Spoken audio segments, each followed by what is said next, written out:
Welcome back to day 2 of the 2016 Spring Split. TSM and Team Liquid are queuing up on stage for our next match, and we'll jump into that in just a minute, but right now, class is in session, so grab your notebooks and prepare to bask in the warm glow of Dyrus's many years of experience. Our first question comes from Bat Gang Cat.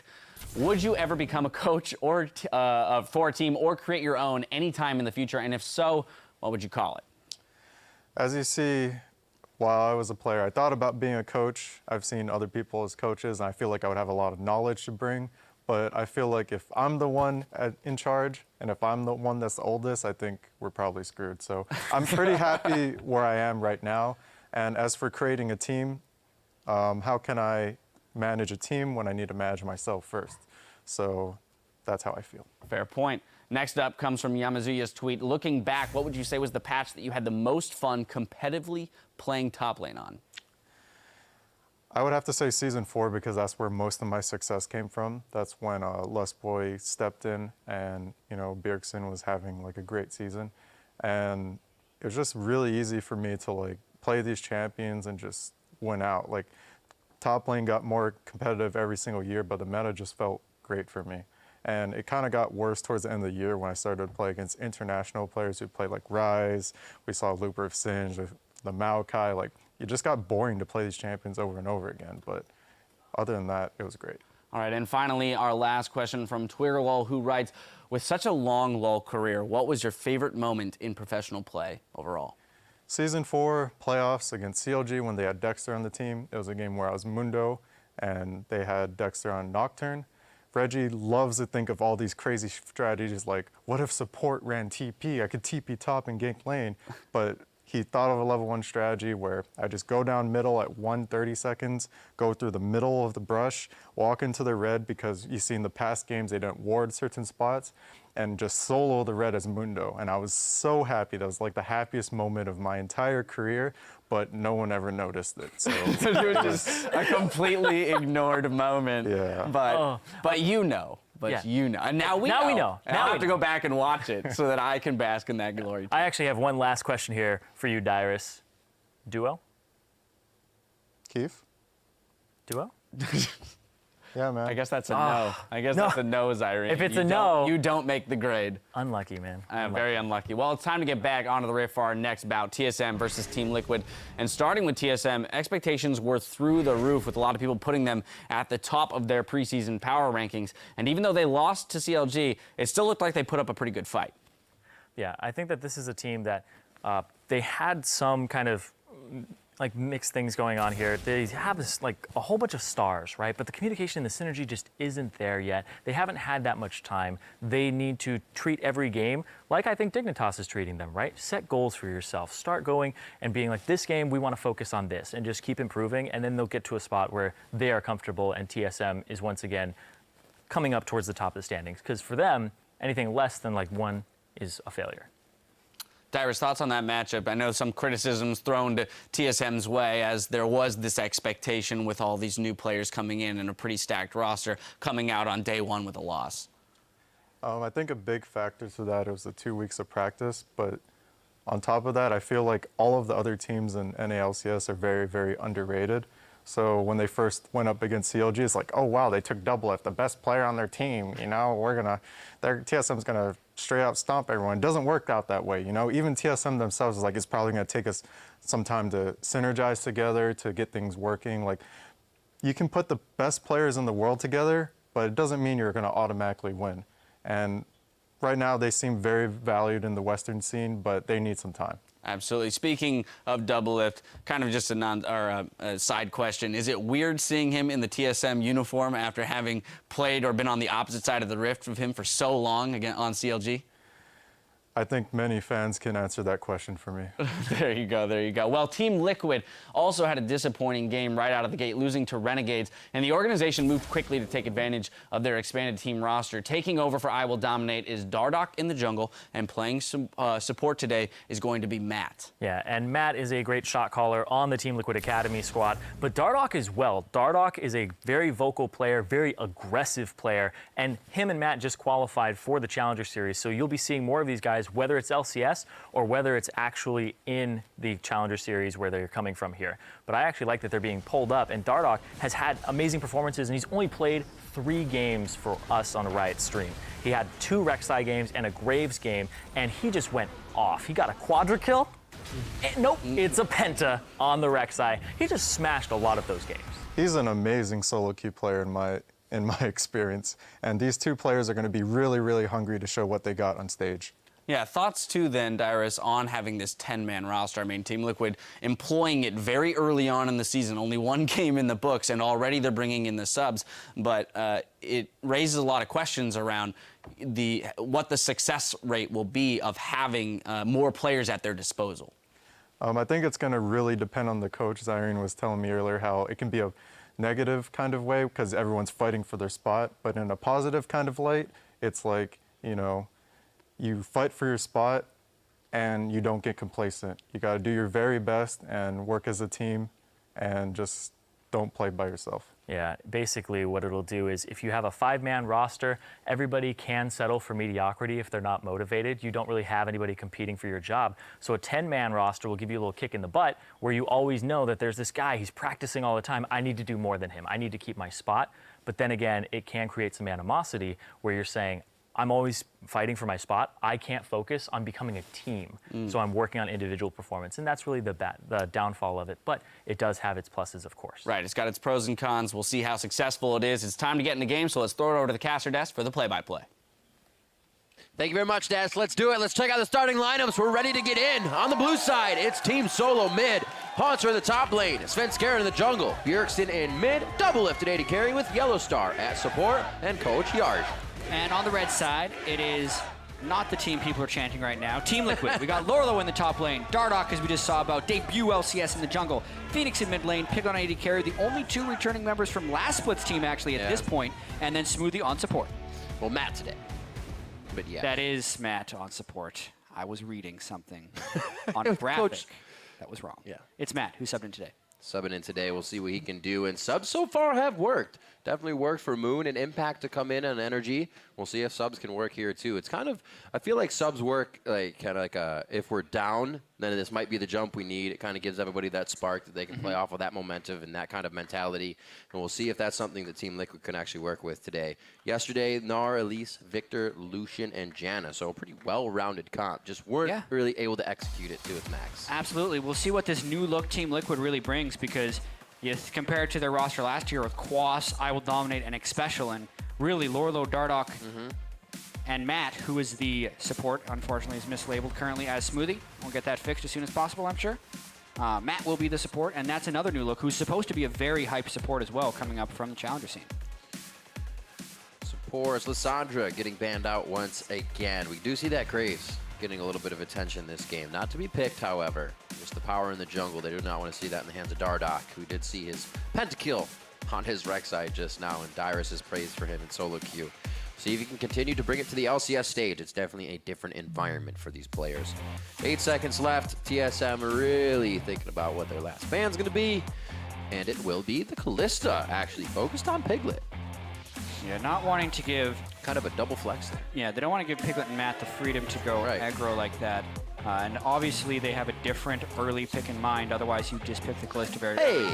Because when something like Tom Kench is on the table, you want to bench the Kench. On bench the Kench indeed. Haunter is able to grab that. Yellowstar will be playing Kench. Enjoy Yellowstar's ideas and what he kind of puts forth in his theory crafting with support, so this could be interesting. At Worlds, we would see it almost always go as support, but honestly, lately, that's so true. It's a top lane. It's a very common top lane pick as well. That's so this is a... My brain is in Worlds right now. It's an even higher value pick because not only can it protect a hyper carry, it can also be a bully top lane, unkillable, one of the flexiest, bruising beast. Or Svenskeren will take him to the jungle. He's so annoying to see too when he comes up. You're like, well, he's either gonna eat me now, or slow me with a minion, then eat me. And then the denial game as well. I wouldn't be surprised to see a Svenskeren Elise here. It would be definitely hard to fight this team if they were always denying your kills just when you were about to die. Alistar and Lucian actually picked up quite quickly, but that's just the bottom lane of Team Liquid. They're not showing very much. Lucian once again for Piglet. He went full offense in the 61-minute game they had against Renegades, selling his boots for a Phantom Dancer. It was a 100% crit build he reached at one point. But in doing so, even though Piglet was kind of the reason they were still in the game, Piglet was also the reason they lost the game because he got caught out on multiple occasions near the end of the game. It's one and the other. Rek'Sai, Ezreal, going to be picked up. It will not be the Elise for Svenskeren. She goes all the way through. Maybe picked up here for Dardoch on his side. Piglet Harbor in that vein, a little bit of love for that. He is just reminiscing. Bring out the Narbar, along with a little bit of Elise could be the pickups here. It looks like it would be a solid grab, allowing Phoenix to counterpick his mid lane, which he oh so likes to do. So pretty good composition here, really on the same page for Team Liquid that they're putting together so far. Well, it's very close to what they played on day one. Gnar, Lucian, and Elise are all the same champions for them. Of course, this will be Dardoch's take on Elise, not I Will Dominate's. And like you said, Phoenix will have the option of counter-picking Bjergsen because currently the Ezreal could be going mid or as AD carry, most likely AD carry. But you do not want to pick completely blind.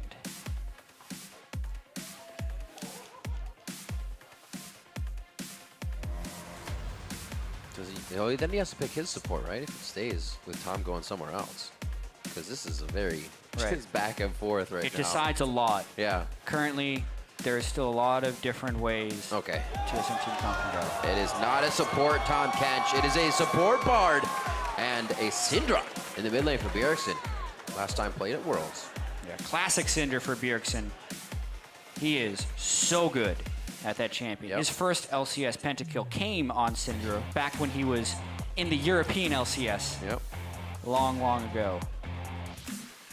Count a few more on Karma and the likes. We'll see what kind of pressure he can put on the game today with basically his second nature champion. You know, we used to think of Bjergsen, you think of pretty much Zed and Syndra. Yeah. The champions that. So, see where he can go. A little bit of LeBlanc in there for his assassin pool. It's going to be an Orianna for Phoenix. I actually like his play quite a bit. And again, it kind of goes right with the synergy of their team. Everybody's going in. Bash Brothers of Gnar and Alistar. And now you're going to have a Shockwave on it. Tank backup as well. Helps that initiation. Yesterday, Lorlo was able to get off some pretty nice Gnar ultimates. Now, they're probably imagining if we could just put a Shockwave on top of that Gnar ultimate, it would be even better. We'll see how this one ends up panning out because with the Bard and the Syndra, TSM will be trying to get a lot of picks and not necessarily going for huge team fights, although they'll be capable of it. But if it was just a straight-on 5v5, Team Liquid's team composition would be superior. So many different factors change that, though, throughout the game. I'm really excited to see what Haunter can do with Kench in the top lane. He was a big focus yesterday on that Mundo, taken down very early. Became somewhat of a pain point in the lane swaps that TSM was trying to do. And also shut down a bit of Svenskeren. Looking at this mid lane, we do see that barrier is on Phoenix as usual, so he doesn't get burst out. So we'll see him mostly farming up till he gets 6. It'll be interesting to see where the pressure does start here. TSM usually with some interesting first level ones. See if day 2 of the LCS is where they bring out one of those. Liquid looking to get a win on the board along with TSM. 0-1 to start the split for these two teams. Yeah, both definitely needing to pick up that win. Darge and Loco Doco shaking hands at the end of this one, and yeah, I'm really seeing which one of these teams can come back and what type of identity we'll see from them. TSM was very sloppy in day 1, and Team Liquid also sloppy. That's why they made the roster changes. We'll see what kind of skills they have getting into game. Start casting your votes for the team you think will grab the W. Hashtag TSM win or hashtag TL win. You know where to send it at LOL Esports. Will tally up those votes and make sure they get onto the screen. Everybody ready in the crowd for Game 3. We're going to get this one live between TSM and Team Liquid. We'll see if one of these teams can pick up a victory. You can even see TSM's banners there in the pan-in. A team that has taken multiple titles here in the North American LCS. Struggling in the first week. See if they can repair a few of these mistakes as we get onto the Rift for Game 3. Still just the first week of North American LCS. These teams not had a huge amount of time to gel yet. Yellowstar recently coming over from Europe. Dardoch and Matt just subbed in to the starting roster after Dominate and Smoothie played yesterday. Dardoch and Matt, though, they've been playing They recently qualified Team Liquid Academy to Yeah. the Challenger Series, so maybe a little bit more fresh as far as somewhat high-pressure games go. Tough to start straight up against TSM, though, that's for sure. It's been a really interesting split in terms of changes. It's the most we've ever had in a single week or from day to day, where as many teams have changed as many players as they did. True. So teams are trying a lot of different things this year. They're trying to go outside the box early and see how these things feel so they can pan out for the rest of the season. Team Liquid already using that other roster of the 10-man. Or I guess more people of the same roster, I should say, this year. And it's Dardoch and Matt this time. Starting off, either side looks like it's going to be pretty even here for both teams. Yeah, we've seen That's the gross. double jungling and the lane swap in every game so far today. Really, it is the way the game is going, and will continue to go. Now Lorlo and Dardoch, much different look Team Liquid. Takes them a very long time to take down that first Krug. All right. I like that we're not going to get a lane swap. We get some matched up lanes here. A little bit of love for the junglers now. They don't have to be going back and forth in their own jungle. They can actually get to a lane. See how Svenskeren and Dardoch start off their team here. Good attacks by Yellow Stars, getting those meeps off.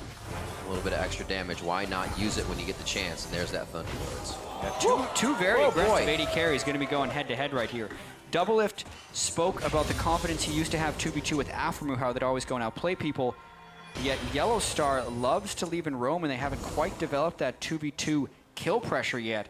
But this will be honestly a really nice test for both Matt into Piglet and Yellow Star with his compatibility for Doublelift.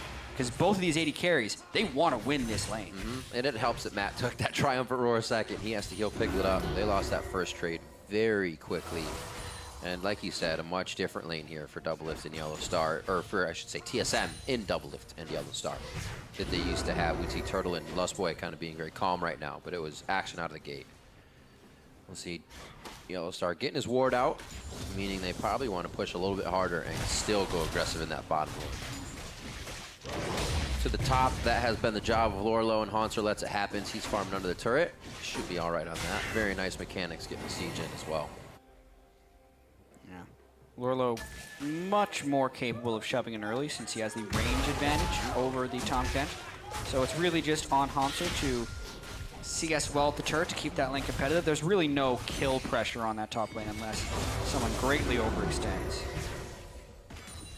If anything, the kill pressure is always in the Cinder lane. Bjergsen has it in the right spot, but Svenskeren walks onto a ward.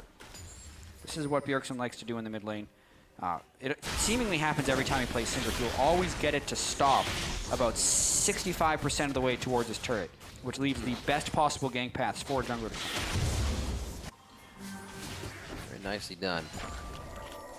Svenskeren check, but there was that ward. He's now down to the bottom. This is actually where I thought he would go first due to the pressure, and it's been relieved a little bit. Yellow Star was just on the turret. The flash engage, a quick exhaust going onto Piglet. Yellow Star with the fast fingers there, and it could just save his life as he runs through the pre-placed shrines. Great moves all around. A nice attempt by Team Liquid. Flash burned. Yellow Star doesn't even have to flash away after getting headbutted backwards. That means they're going to continue to be putting on the pressure here since that is no longer a move that Matt can pull off. And they can just stack up those heals again. Oh, here comes Elise though.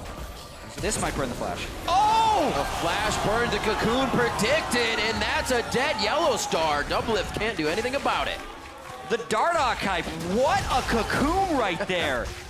Yellow Star not necessarily waiting to see the cocoon shot, just assuming Dardoch would shoot it right at him, but Dardoch was definitely ahead of Yellow Star in the mind game, and he turns this lane around for Team Liquid. Already ready to make plays. First game on the stage here. Like you said, though, he's coming off the tournament previously. What a pop-up on the Lorlo hop. There's the gray health.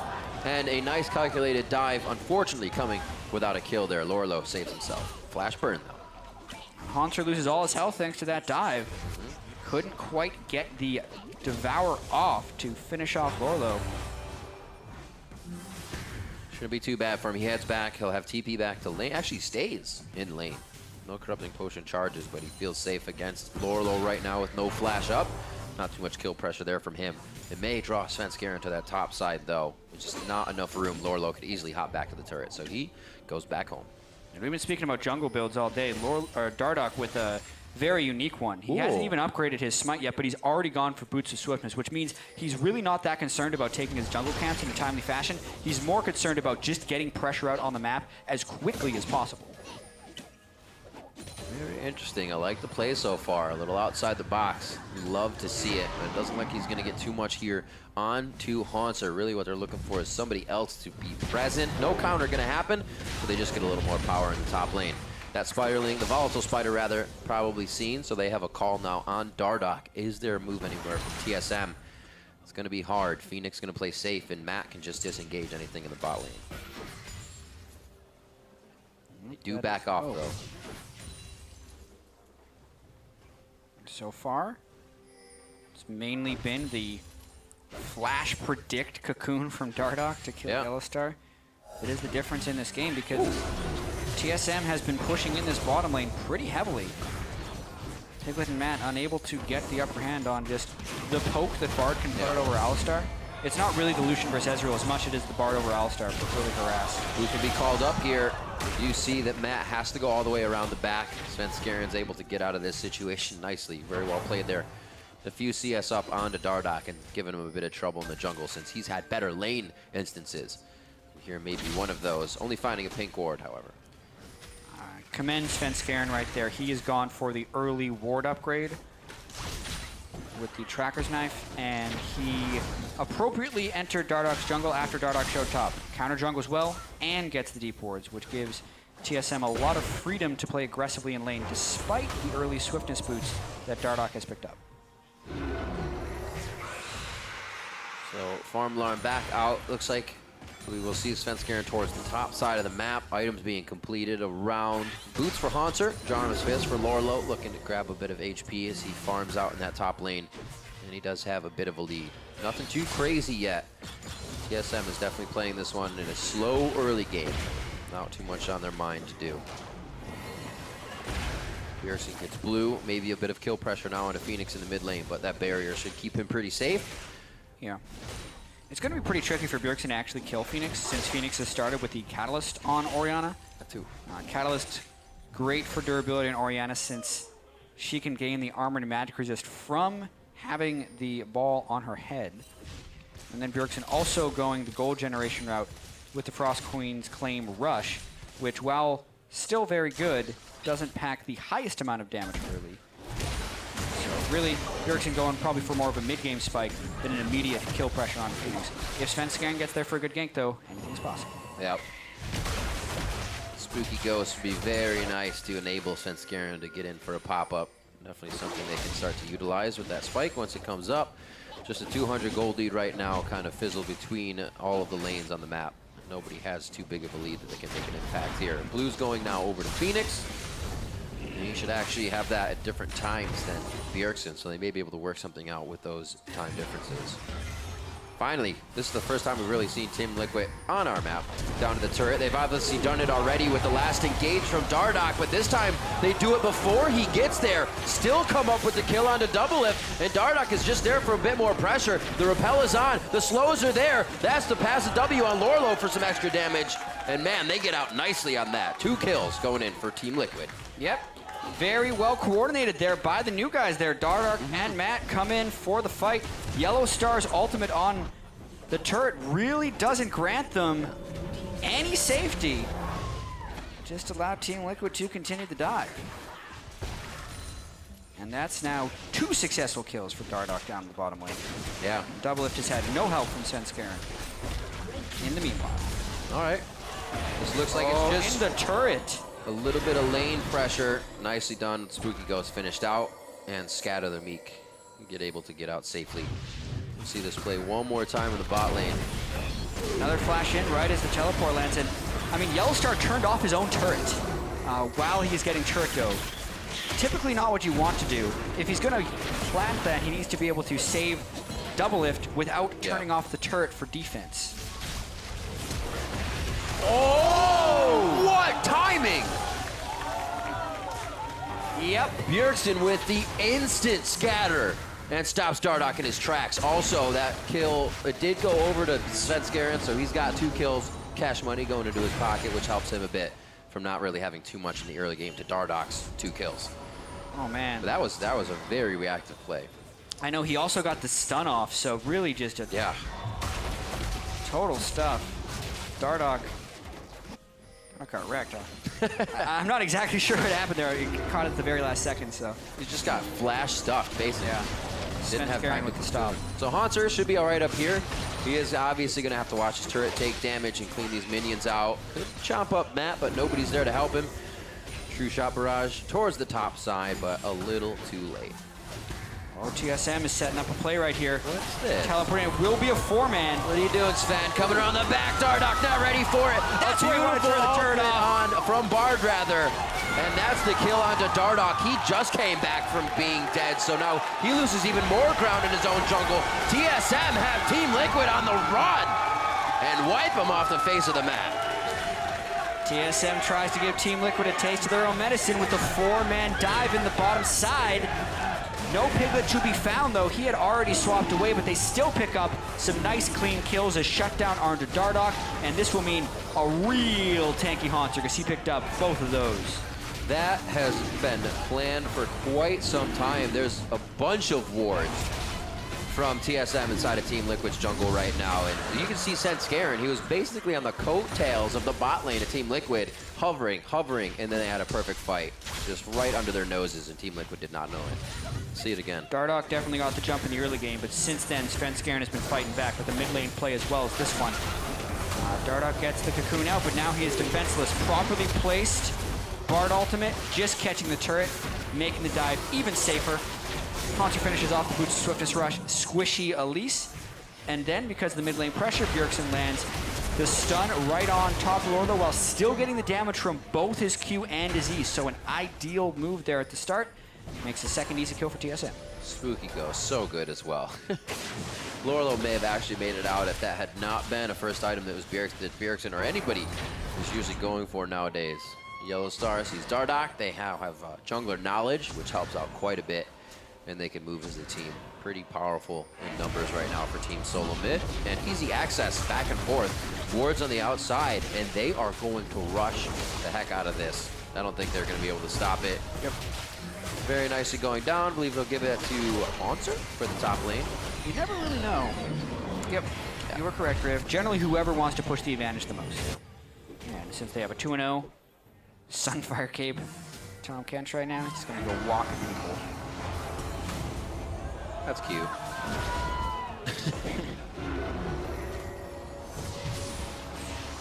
I was like watching, so playing Bard is much different than watching Bard, obviously, but watching pros use kind of journeys and little situations like that to taunt Alistar and say, I can take this ward, or the way Alpharmoo uses them in like the longest parts of the map you wouldn't think. Just like, you just went across the screen. It's very cool. I love watching these guys play Bard, and that's why everybody gets so excited. All the plays that can be made. Yellow Star doing well for himself to start this one off. You know, we're having a discussion with some other casters, just trying to figure out how much Bard play we're really going to see this year, because we're thinking like maybe Bard is in some of the space that Thresh used to occupy, in a sense that it's a support that can fit into any team composition, right? If you think about his laning phase, poke, harass, bring some CC, has utility, good roaming and gank presence, and a really high skill ceiling, just based on how you use your tunnels and where you're positioning your stuns. So many uses for his ultimate as well, engage, disengage. And a lot of pre-planning required where to put down the health shrines. So really, Yellow Star wants to add Bard to his repertoire. Like, it's a champion he can pick pretty safely in almost any situation. We saw a bit of that health shrine trickery earlier, just basically placed in the brush, but it was his escape path. Kept him alive previously. All the little things that become second nature. That's what makes these champions look so good when the pros take it to the rift. Just 1,000 gold lead here for Team SoloMid as they kind of weathered the early game and then found some openings here towards the bot side of the map. Dragon 1 already for them. We have some time before that comes back up. So it's farming for Piglet in the top lane. Definitely could be a game where he starts to do big things. 1-0-2 if he can keep going at that pace. It's what he's going to want to do. I mean, Piglet and Phoenix need to be the leaders for this team. They are the two imported Korean players, and everything else has been changed around them. So if you do not succeed at first, everything changes. Try and succeed now. Farming up pretty evenly with Bjergsen so far in the mid lane. Orianna does not naturally win against Syndra. Syndra wins most all matchups in the mid lane, especially when played well. And then it's about the late game scaling or team fighting potential if you think your other mid laner can do better. So basically Phoenix, more wombo combo potential, stacking up a little bit with his Rod of Ages, but mainly having to build defensive just to survive the early barrage from Syndra. Hopefully Lorlo can get himself going this game. We spoke a little bit about yesterday's Gnar. It didn't have that much of an impact, rather, on the game. Already down a bit in lane, but a lot of action up there right now. Double lift, Tempered Fate comes out. He will most likely be going down in this situation. Yellowstar trying to just deter the fight and say, there's more here, believe me. It's almost like throwing a lantern behind you by creating that journey. But they didn't buy it. They knew there were not many TSM members to be had. And Lorlo still dances with Haunter in the bot lane. As Liquid has not given up on this top side just yet. Sven there as well. Still the dance in mid lane between Phoenix and Bjergsen. They are both full health. It looks like this turret will find just a little bit of pressure from Team Liquid, not too much. Still a good play overall by Team Liquid. Matt with another pick onto double lift. So really, the aggressive nature so far of Matt, making the substitution, at least in the short term, seem pretty solid for Team Liquid. Yep. Oh my goodness. Tom Kench He would have been in will his literally belly slap you to death. with his tongue. Yeah, one of the hardest things about playing a Tom Kench is if he devours you, he spits you out with 2 more stacks. So he's literally 1 hit away and a tongue lash from another stun. The stickiness is insane out of this guy, especially when it's so hard to kill him since he has the gray health. So that's why he snowballs really, really hard. And it's one of the big reasons you see him out of the top lane. Since a support Tom Kench can be really good at protecting the AD carry, he doesn't have the same stickiness because he's never reaching the same tankiness levels that the top lane Tom Kench can.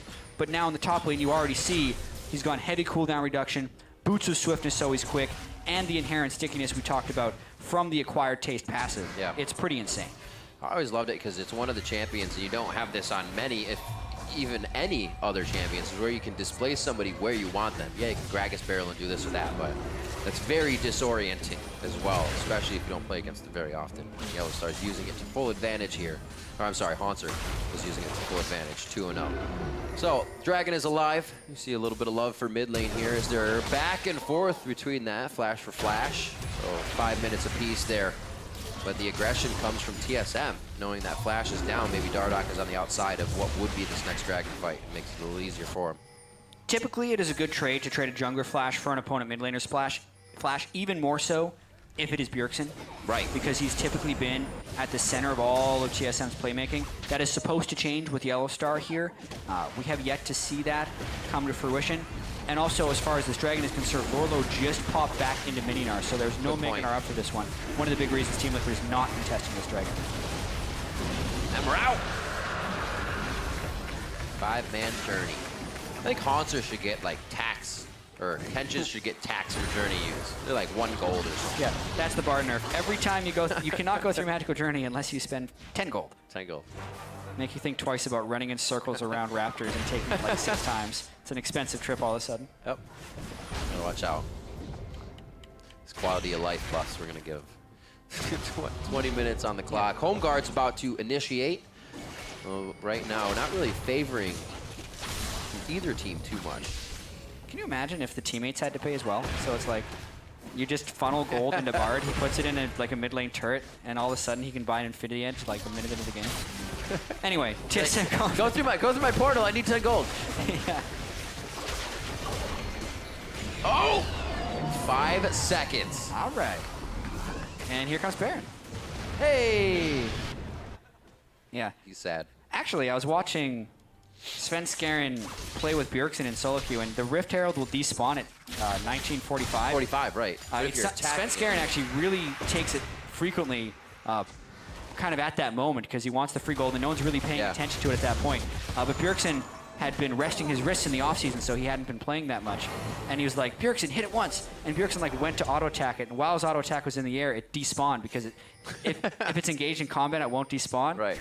And for a split second, Bjergsen just thought he was really, really fed, and he one-shot the Rift Herald. But that was not to be. It just respawned. Despawned. Dang. He's like, oh, it's a bug. I didn't get the buff. Where is it? I don't see it. I actually enjoyed the comment when it came out that if Baron actually ate Rift Herald when it came out, I think that would be a really cool animation. But then if you're fighting Rift Herald, Baron comes up. It just like eats your whole team.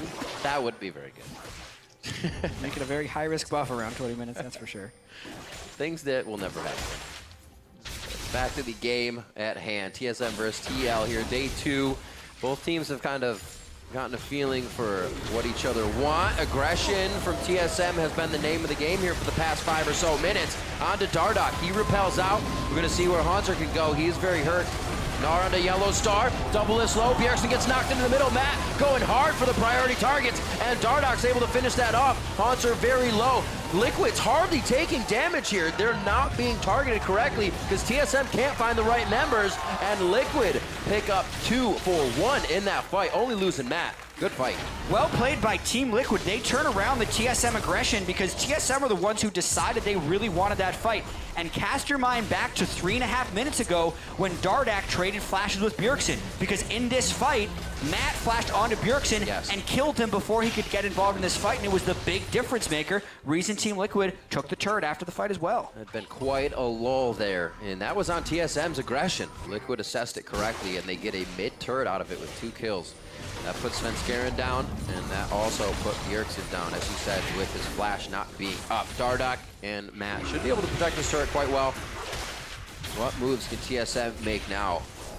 Doesn't mean they can't do that type of initiation anymore, but they definitely have to reconsider how they do it. They have to execute better.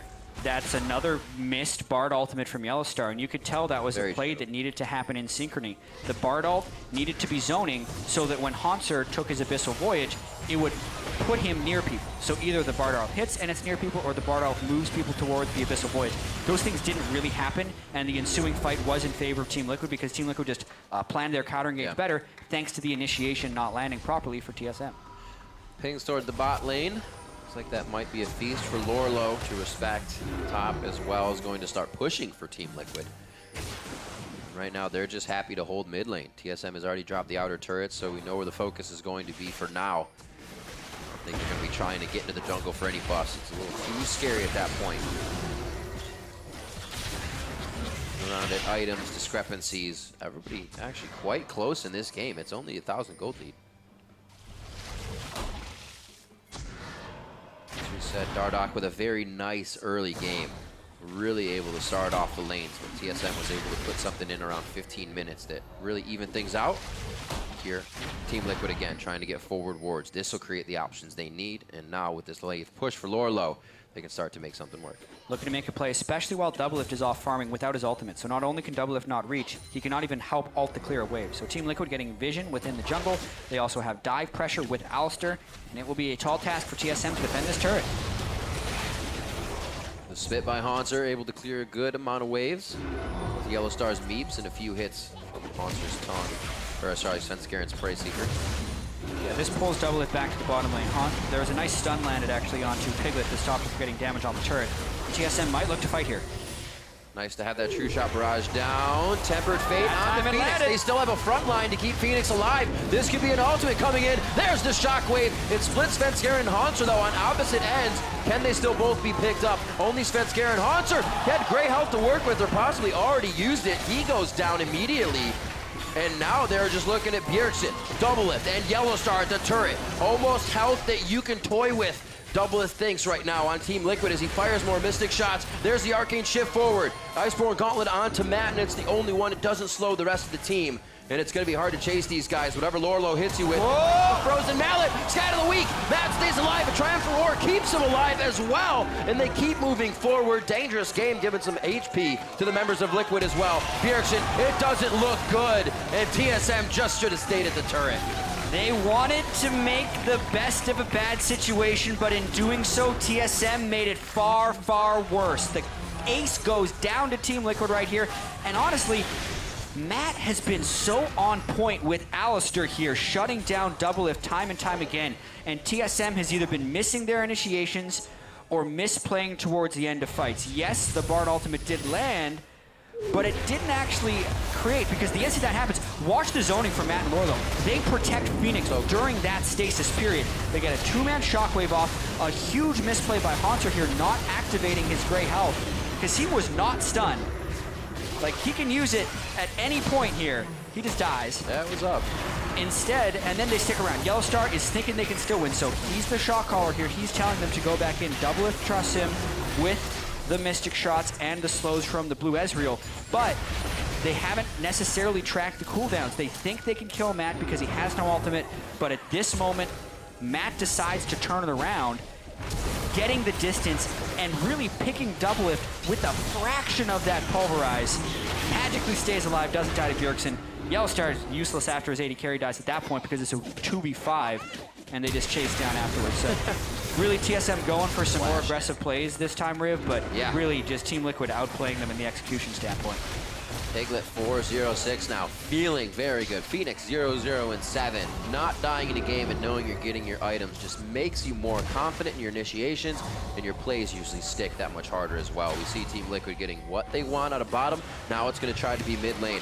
TSM once again sets up shop, but the turret just continues to take damage, and they set up shop, but it looks like Team Liquid has come through the back door. It was wide open. They're able to repair that.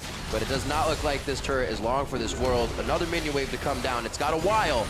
TSM is going to be able to hold off for just a few more seconds. You know Team Liquid is confident when they headbutt a Tahm Kench into their team, and it's an aggressive play, not a terrible game-losing play. Usually the consideration is, do we go on Kench, do we not? It's very hard to think. The ultimate, he jumps and then flashes. Lorlo with amazing Gnar ultimate. The team trying to capitalize now. The journey being taken to the left side. Haunter in the front line has to make sure the team can get here. This is reminiscent of the last fight we saw in the bot lane. There's the gray health out. Team Liquid still kiting as much as they can. They come out with kills there and still don't lose anyone. Oh man, amazing that Yellow Star is the only one that falls in that crazy fight. Really, it's because this time Haunter successfully ate Bjergsen as he was getting headbutt back. That's actually a key that hasn't been happening in these last fights. Bjergsen's getting thrust into dangerous situations by Team Liquid, and then he's not getting bailed out. This is the first time Haunter bailed him out properly on Tahm Kench, utilizing the power of that pick, and it salvages a terrible situation because the initiation looked pretty devastating from Team Liquid and only resulted in 1 kill. 12-4 now. That about 1,000 gold lead we had at 18-20 minutes. Now up to 4,000 gold in favor of Team Liquid. Great initiations from them, assessing the fights that TSM's trying to put on the table. Matt with the flash pulverizes, got his distortion boots very early, so he's getting those summoner spells back right quick to continue doing it. And the thing I like, and we kind of marked it last fight, is that he's holding it. The fight started by TSM in mid lane, and then he got Bjergsen. That fight happened at the turret, and then they ran down lane, and then he got Ezreal. Really kind of playing in the minds of his opponents, thinking everything would have been used by now, right? Let's go in for our fight, and that's where Team Liquid coming out on top. Great plays by the bot lane so far from them. The rest of the team stepping up nicely for today as well. TSM trying to gain ground with wards now as they get some feet back on the rift here from the Death Chamber. 29 minutes on the clock. Let's see what they can do for themselves. Yeah, still trying to set up sieges, so this is somewhat reminiscent of yesterday's game where TSM is dying a lot and losing a lot of fights, but then you look up at the overall gold and you think, hey, this game is still totally winnable. It's 3,000 gold difference at 50,000 total gold for the opponent, so it's still, you know, 3 or 4% gold difference, really not, around 10% gold difference, not that big a difference. Matt takes poke, does have flash, TSM still looking to be aggressive. They're also sporting a banner of command now, I forgot the name, but they can start playing off a few waves here, off the ball, if you will, and let these waves push without their help. Pushing out PL to the side. Temper Fate can't really be acted on whatsoever. Cosmic Binding still with a huge front line that TSM is using abilities but not getting much out of it. And Team Liquid take the position they wanted just a few seconds ago, right in front of their turret. Another essentially missed Bard ultimate right there, because either they need to be able to capitalize on people when they're out of stasis or capitalize on the opponent while there are other people in stasis right there. Yeah. But they catch one tank, one squishy, decide not to fight. Now there's no Bard ultimate. Still have a culling if they even need it to clear a wave out, and themselves are pushing back towards TSM. TSM really respecting that as well. Continue to move back at their own pace. And 1 minute on to Dragon here, so it's what can we get out of each other. That Bard out being down would be very nice here as well. Yellow Star's still looking for play. well ahead of the rest of the team, though. Yeah. Thought if they move fast enough, they could get lower low and then maybe be able to turn around into another fight. I'm going to say, never mind, let's get the wave. Now pushing off of Baron. Interesting game we have going on here, but TSM is working with what they currently have. Yeah. They don't have any time to lose. Still, Team Liquid only has about 6% more gold than TSM, despite the 8 kills.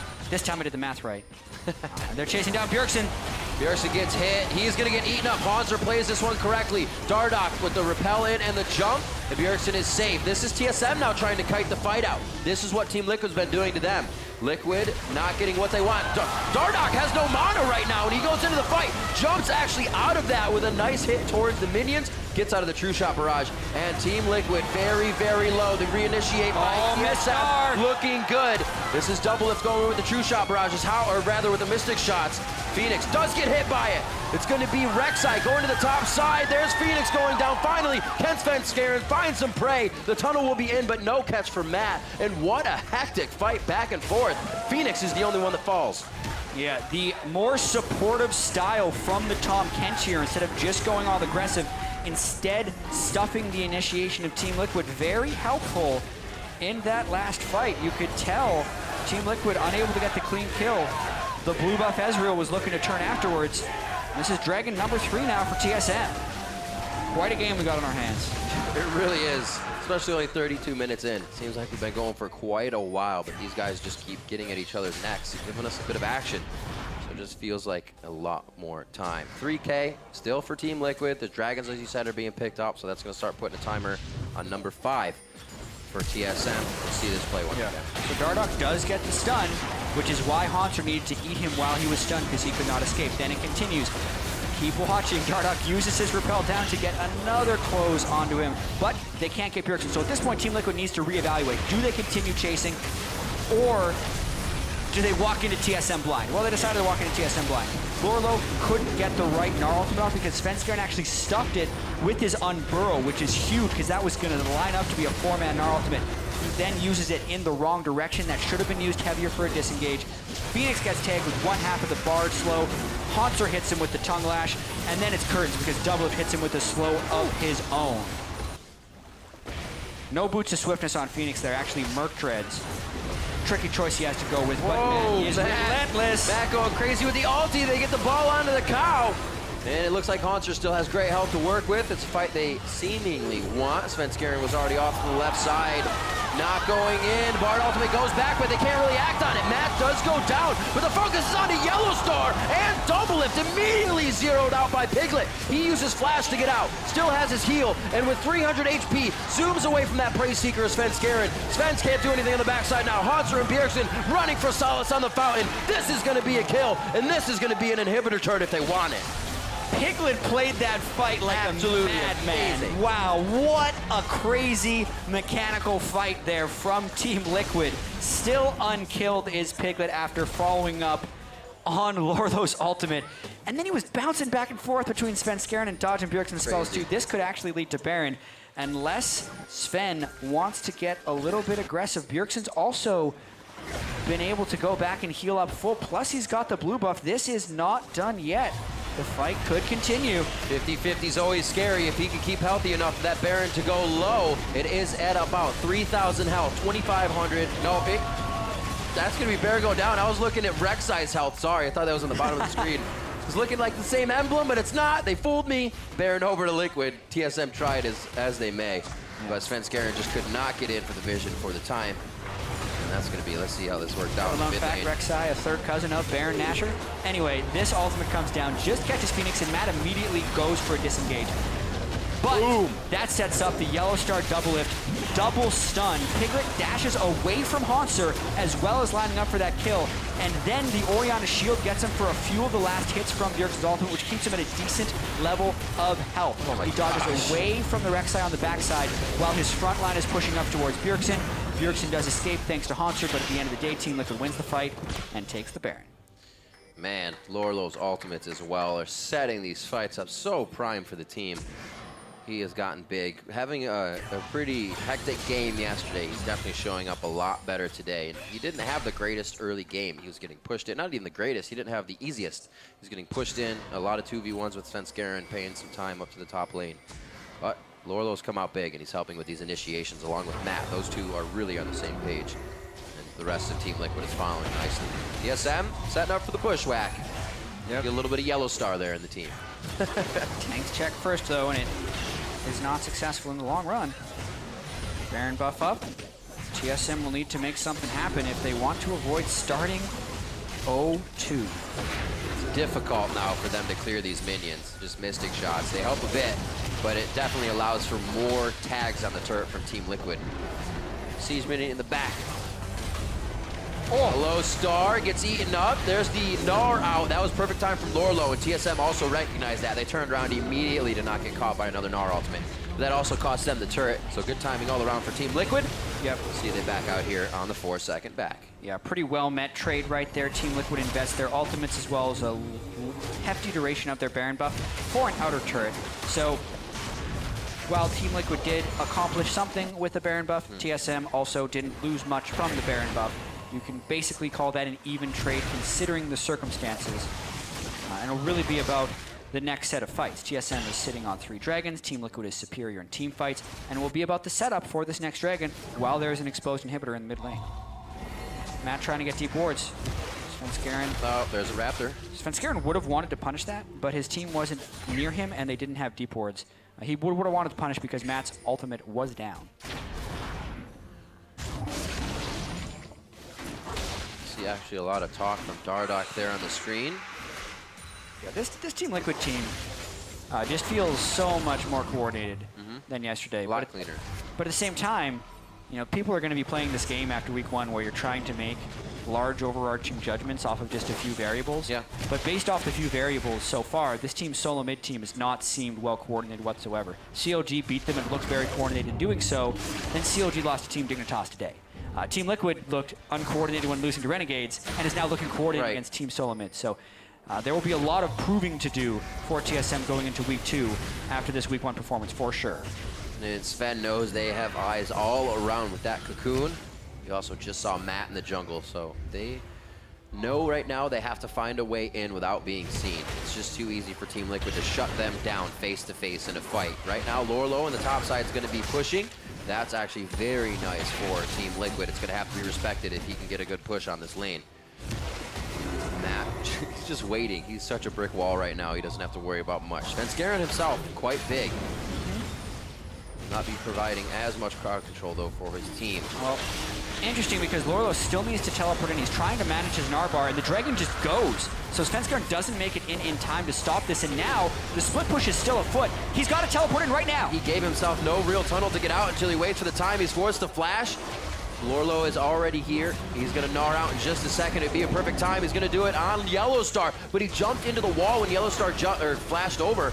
And that's going to be a fight that fizzles out. Bjergsen as well as Haunter. Svenskeren quite low as they move in here now, thinking they can maybe pick off Lorlo.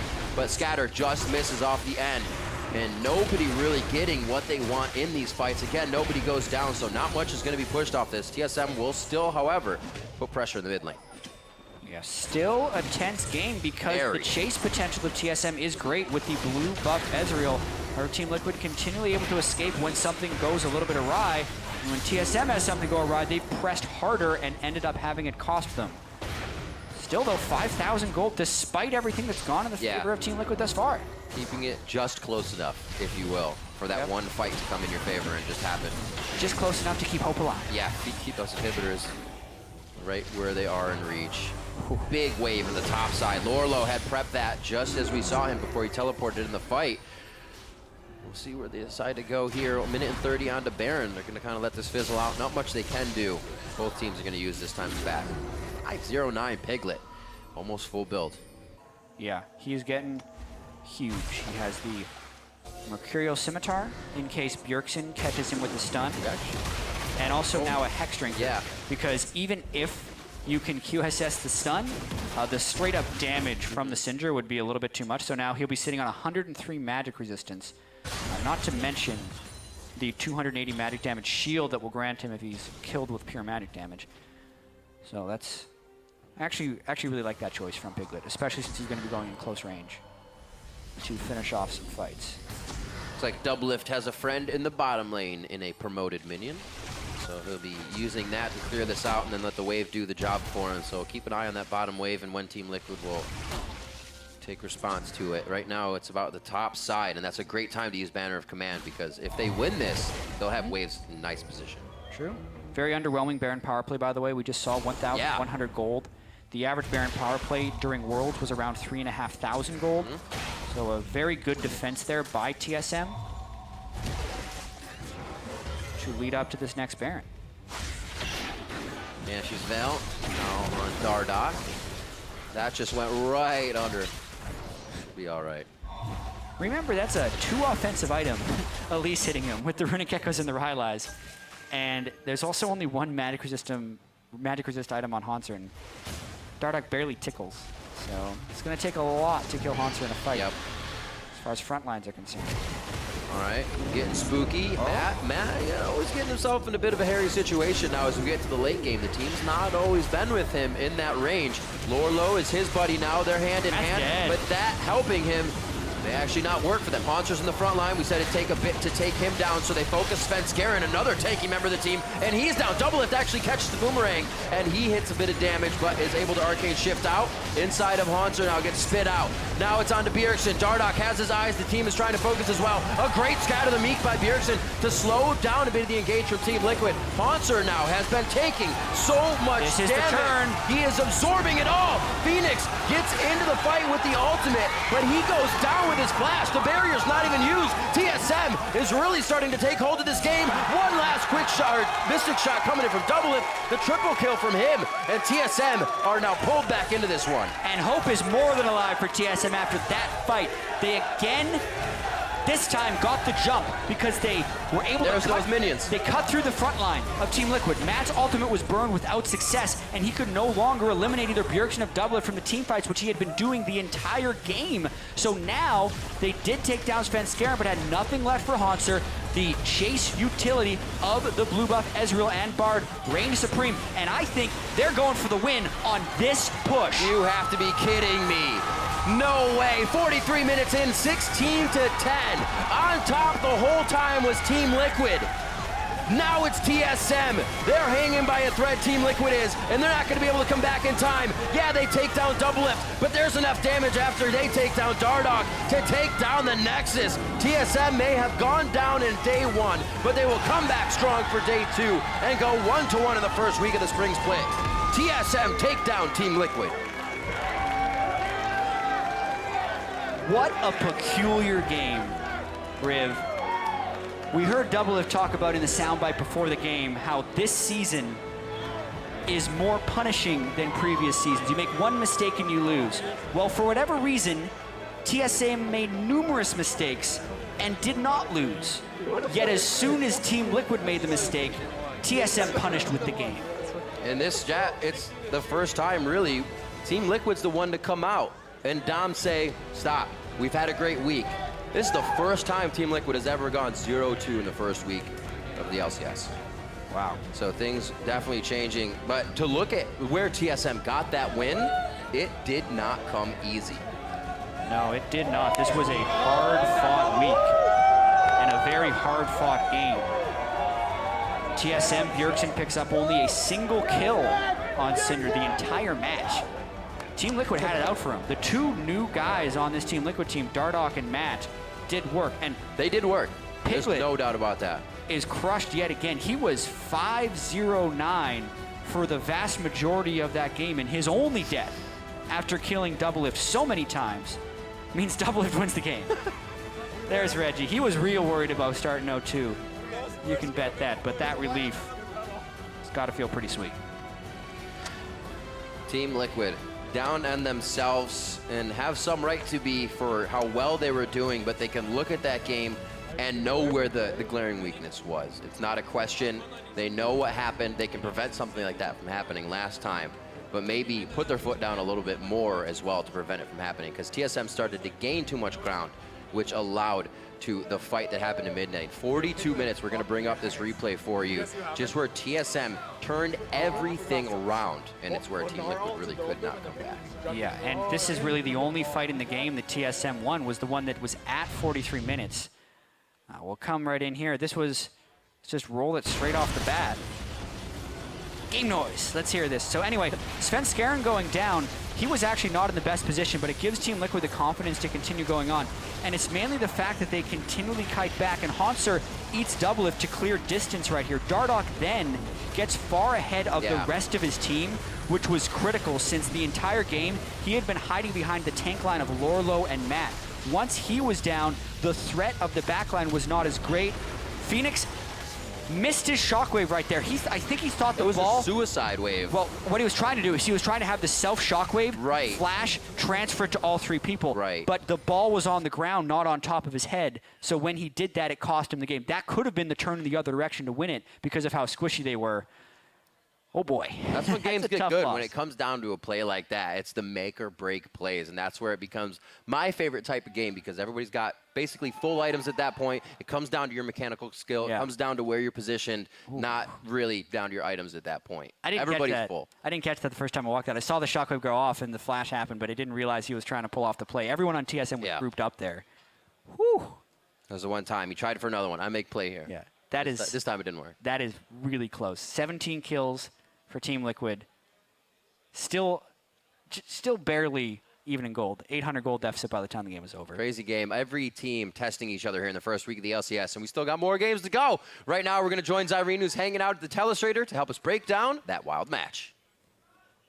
Thank you very much, Riv. And you guys covered the TSM play, so I'm actually going to cover the TL play that got them to a gigantic lead where TSM had to end up coming back with that hero play. So as we bring this up, there's a lot of things to remember here, but what I want you to focus on the most is anticipation. Always anticipate and say when, not if, so that you're ready for when it happens. Right now, what happens is Phoenix ends up getting Bard ulti. So he's in a position where he's going to be vulnerable if his front line abandons him.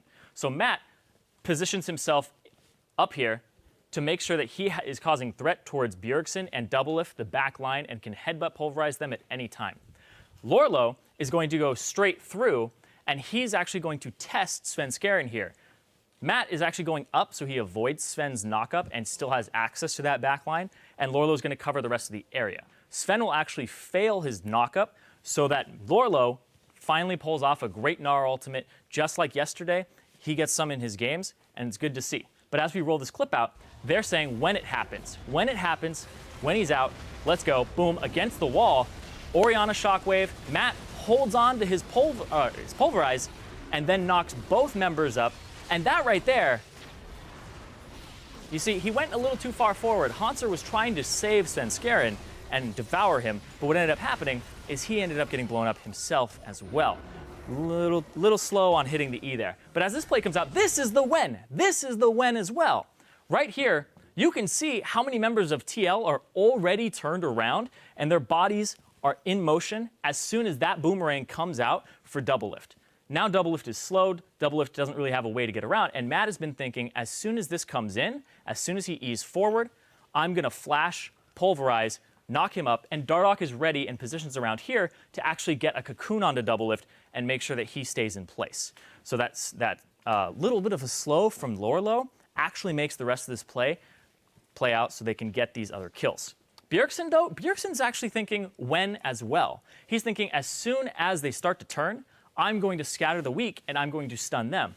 But it just only hits Matt and it doesn't hit the other members, and that's why the cocoon follow-up is so important. So as we continue this play, you're gonna see Doublelift get cleaned up here, as well as the other members of TSM, because TL was predicting and anticipating what they were going to do. So in their heads, or I guess vocally as well, they're telling each other, be ready for this. When he does this, we're turning. When he does this, we're going to be able to take advantage of it. And that's how this play got TL into the lead, and then TSM had to come back. And like I said, if there's anything you take away from this, it's anticipation and when. Just like right now, when Dash is ready for an interview, we're gonna hand it over to him. So now, let's give it over to Dash, who's with some victorious TSM members. Thank you, Zyrene. Ready we are. I'm here with the bot lane of TSM, Yellow Star, and Doublelift. Gentlemen, a hard-fought victory there. Definitely didn't come easily, but finishing the week 1-1. So first off, congratulations on that. But I do want to talk to you guys about the fact that you're the first team that's had to go up against the subbed out deep roster of Team Liquid and ask you a little bit about preparation, knowing that this is a 10-man deep roster and at any time they could be swapping a guy in and out, and with only a small amount of notice, you guys had to prepare for that. So Yellowstar, coming to you first, what were the discussions within the team and how, with such little time, did you guys prepare against Dardoch and Matt coming in? Well, depending on who's going to play for the team, it doesn't really matter because we don't have a lot of data on them since it's the beginning of the season. So it's rather us choosing what we want to play and how we want to play. But since we've just arrived and we're a new roster, we don't have a lot of time to practice together. So we're just still figuring out how to play with each other. Well, speaking of which, being a new roster, then I do want to ask you what your assessment is in terms of the state of TSM right now, the roster, and what would be your greatest challenges that you need to overcome at this point to improve as a team, Doublelift? Well, yeah, we just didn't really click right off the bat.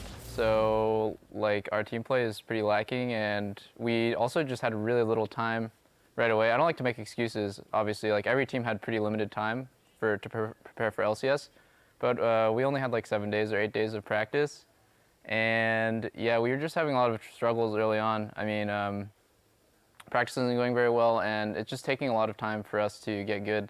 Honestly, I don't think we won because we played well. I actually think we won because Team Liquid played really bad.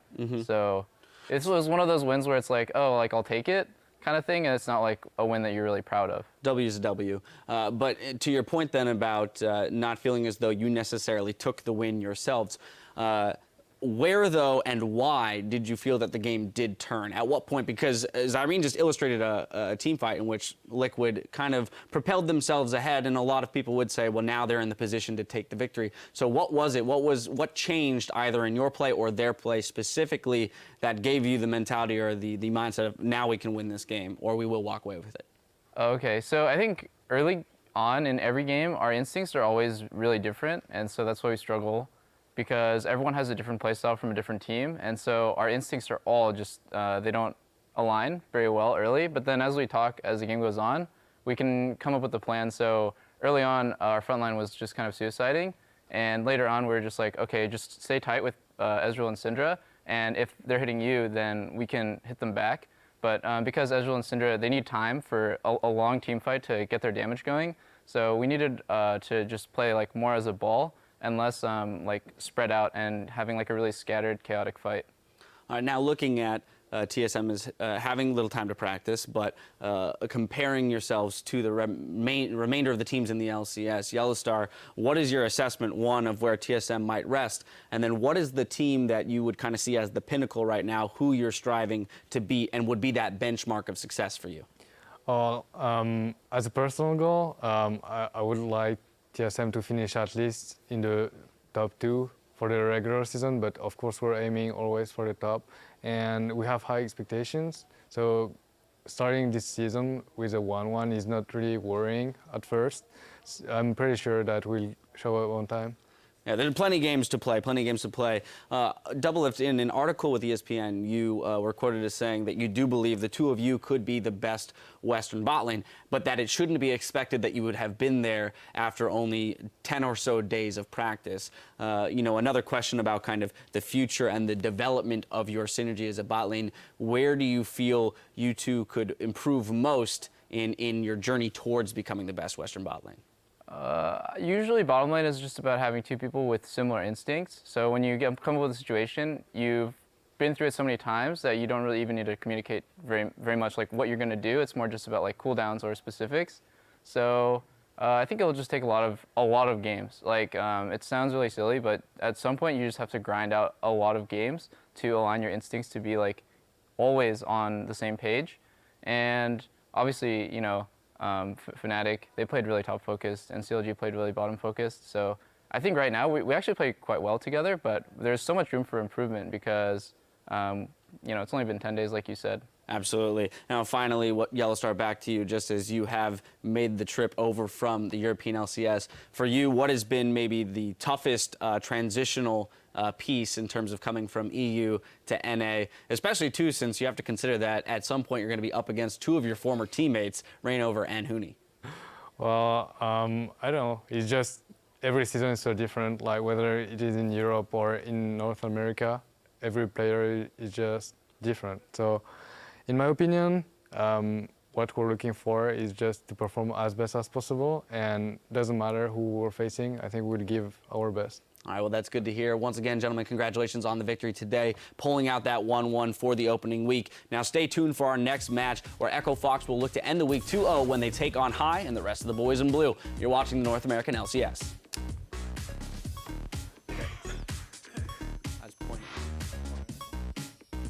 Yeah, I'm ready. I'm meditating before the game. All right, guys. Take a deep breath. Take a deep breath. Imagine yourself winning.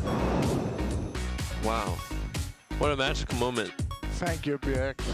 This might burn the Flash. Oh! The Flash burns a Cocoon predicted. He loses even more ground in his own jungle. TSM have Team Liquid on the run. Ezreal one forward. Ezreal flash. Ezreal no E. It's okay, we can't. Nice. Do we go on Kench? Do we not? It's very hard to think. The ultimate. Oh! He jumps and then flashes. Bard ultimate goes back, but they can't really act on it. Matt does go down, but the focus is on the Yellow Star. Turn. Take it out. Turn.